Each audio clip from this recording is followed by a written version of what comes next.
I'm going to do something unheard of, lately at least. I'm going to start working on the Jetta, mostly because I need the engine hoist to lift the engine up in the van and get the oil pan off, but it'll still be nice to get a little momentum. You can see there's a little bit of like seepage from water, like whenever it rains nothing's plugged up, so just like water gets in here, and it's not ideal, but it's not the end of the world either because it's not like core nasty rust. It'll be there. Maybe I'll try to put some kind of conversion stuff on it before I put the floor in, but we'll have to make sure no water gets in before then.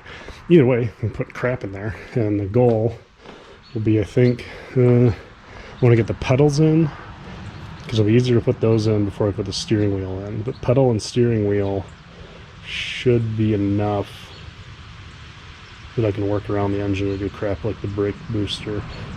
Well, maybe I'll just throw that in anyway because that Mark II one should work. I'll see how ugly it looks.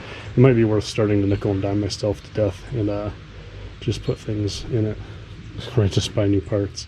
So like that steering rack clearly needs a boot.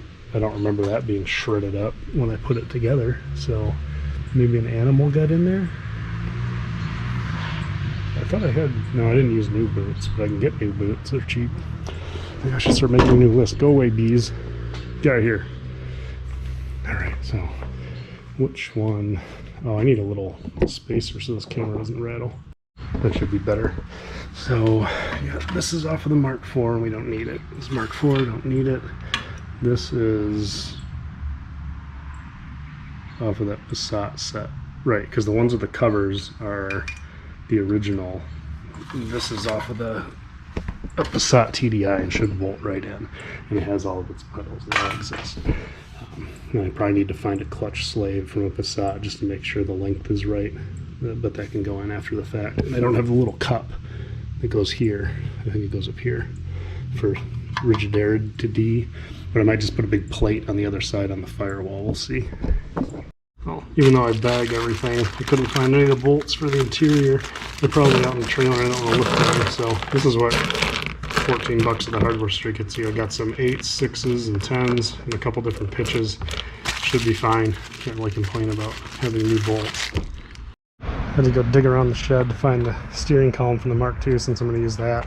And of course it has the entire wiring harness still attached to it, so how to be demotivated. All we'll do is get the thing in there, toss the harness over on the passenger side so it's out of the way, and try to figure it out. But I need to find the little U-joint thingy for the bottom. I don't know if it's on this shelf somewhere, because I think I'll want that in place as I set it. So I'll have to do some looking around, find some parts. I wonder if the one from the Mark IV would fit it. I don't know.